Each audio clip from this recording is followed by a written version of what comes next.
Welcome to today's episode of The American Paradox, where we dive into pressing geopolitical issues shaping the United States and the wider world. I'm your host Wen Han from Beijing Review, China's only English language news weekly. Recent conflicts between the United States and Iran have once again placed the Middle East at the center of the global attention. What do Washington and Tehran ultimately want? And what do these developments tell us about the changing balance of power in the world? Joining us today is Danny Haiphong. He is an American independent journalist and researcher focusing on U.S. geopolitics. Mr. Haiphong, recent developments suggest that the United States and Iran are moving from military confrontation back to political bargaining. So what do both sides really want? What is Washington's ultimate objective? And what about Iran? I think what Iran really wants is it wants to utilize the power that it has gained through the Strait of Hormuz, through the demonstration of its military power, through its ability to show the world what it can really do. So the world understands that Iran is a very important player and that the world has to cooperate with Iran fairly and justly, the entire world, so that Iran can meet its own needs and interests. For the United States, the objective is quite clear. The objective is to destroy Iran. It's to get rid of Iran's capacity to develop itself and be part of a world that is fundamentally different from the United States. At first, they wanted regime change, but regime change is not possible in Iran at this point, and likely not for the foreseeable future. The purpose for the war for the United States has failed. They haven't achieved the objectives. Israel has not achieved the objective, which was to weaken Iran, to destroy it, to ensure that it posed no alternative to U.S. interests and Israeli interests in the region. What would be the consequences for the United States if it failed to achieve its goals? From now on, every single time the U.S. wants to go to war with a power that the big elites on Wall Street, right, the super rich, they're looking at this and they're saying, ooh, this is going to be long and hard, and we may not win. So for the first time, the U.S. now has to contend with any shot it fires might lead to an economic catastrophe that it cannot control, and the consequences of which are not predictable. What will be predictable is that a lot of people will suffer, and it will have major domestic consequences, and perhaps it will lead to people looking at their leadership and saying, do we really want to continue on with this? From the very beginning of the Iran war, even with the Venezuela operation, there was not a lot of support. And that's only going to get worse. So now the U.S. has to contend with its empire being literally an economic drain to such a degree. It always was, but to such a degree where the global economy, this global finance capitalist, environment, the system itself, the way it operates, any war that it starts from here on out, Iran, Russia, China, the economic shocks are going to be very big. And that, I think, is a massive game changer, which I think provides the world maybe with some room to begin to talk about and maybe build upon what that really means, right? What it means is that we need that system, the way it operates, to not. We need something way different than that, if we're going to really resolve actual problems that much of the human race faces right now.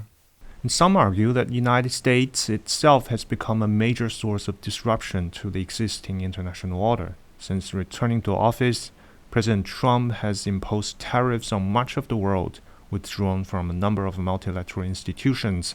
Some observers have described this as a world minus one moment. What is your assessment of this view?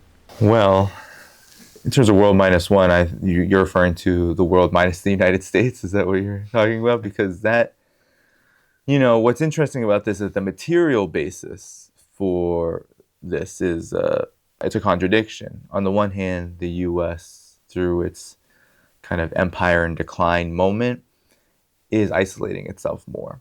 On the other hand, the entire global financial structure that much of the world is hinged upon and honestly stuck in, that still exists in a big way, right? It still exists. Most of the world both because of their political situations and the global financial system, are under the thumb, at the very least, this kind of like a U.S. debt trap governance model. We can call it that. U.S. domination. To a degree. The problem has been, I think on the other side of this contradiction, is that that very environment has made it so it's not just political will, geopolitical will and political will, economic will, pushing countries like China and Russia and Iran and a whole host of other countries to pursue a different model and actually get together through multilateral organizations and institutions like BRICS and China's Belt and Road and Russia's EAU and these things. But it's also created conditions where it's necessary, where actually development itself will halt. There isn't more integration by especially global South countries because the U.S. has become so dependent upon, I use this word moribund a lot because it's a moribund financial system that cannot offer any form of development other than debt. That's a big problem. If countries all around the world are only saddled with debt and they get nothing out of it, well, that country suffers. That's the story for much of the global South. So now, what the multipolar world is essentially here. It's developing, right? It has emerged, and now it's developing. And that development, just like anything else, is not linear. At this moment, though, in 2026, it is in an acceleration moment because, let's just take the last 4 years. You had the war on Ukraine, the NATO war on Russia via Ukraine. That changed in a big way the global economic order, right? Sanctions were amassed and imposed on such a massive level, and Russia's response to that, in terms of geo-economically, has essentially placed the collective West, with the United States at the helm, in a very weak position, while Russia has actually gotten stronger in terms of its ability to develop, and as well as showing other countries that if you can be sovereign, you can stand up, and you can adjust your economy to sanctions, you might actually come out more independent, stronger, and in a better global position than you were before. Which, as Iran has taught us, Russia is in a really good position because there's no real outcome of the Iran war where Russia doesn't win. China, of course, right, do nothing win, as you said, but the more that the U.S. damages its world prestige and it destroys, the more it becomes attractive to other countries for investment and development. And this is even the case, for example, with countries that are very close to the United States. In fact, maybe under the thumb of the U.S. in many key ways, like Saudi Arabia or Gulf countries. Now these countries face such a global economic disaster and a disaster for themselves that I can't imagine in the next weeks to months to years that they are going to be doing anything but getting on the phone with their Chinese contacts and saying, we need help. We need help developing. We need a better way of recover. We need a recovery. And China will be the only country in a position to give that kind of assistance. So in many ways, the multipolar world is here.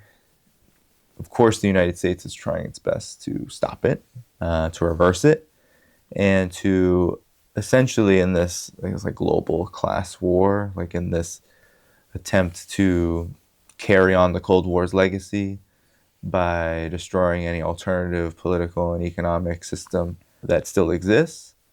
The multipolar world, which inherently says that there are other kinds of systems in existence, that world will get stronger and is going to continue to get stronger because the major pillars of it are coming out stronger from these disasters of Ukraine 2022, October 7, 2023, which led to this massive regional war that led to the Iran war. Like all these things connected has meant that Russia, China, and now Iran are in a better global position. And they have more resources, not fewer, than they did before, especially since we have Iran essentially taking over a major part of the global economy as its sovereign right, as a sovereign territory in the Strait of Hormuz to be able to not just recover, but to play a major role in the global economy. And China continues to do what it does in terms of global integration and all of this, and that's not going to stop.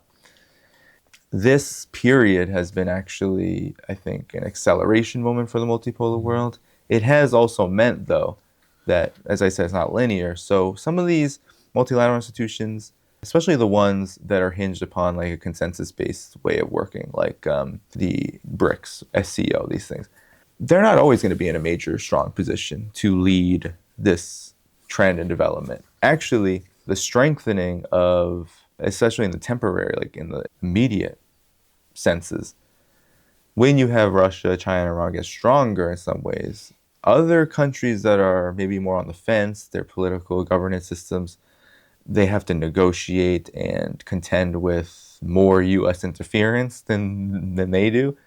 I'm talking about the Indias, the Pakistans, the countries that are the Saudi Arabias. Right? We've seen Saudi Arabia for so many years waffle back and forth with how much it wants to be close to the United States versus China. I think that the UAE it's been a disaster for them to take the hardline stance against Iran that it did, right? This is a regional neighbor, Iran is to the UAE, to essentially have gone all in on this war and to have suffered some of the biggest consequences to its real estate economy, energy, etc., and to politically double down. That means that, yeah, its role in a multipolar world will be diminished, and it will be diminished to its own detriment, right? And so I think that will be the contradiction we see. A lot of people in the West might look at it like disappointed, right? They'll be disappointed that more countries don't advance further along this path, right, toward peace and development, etc.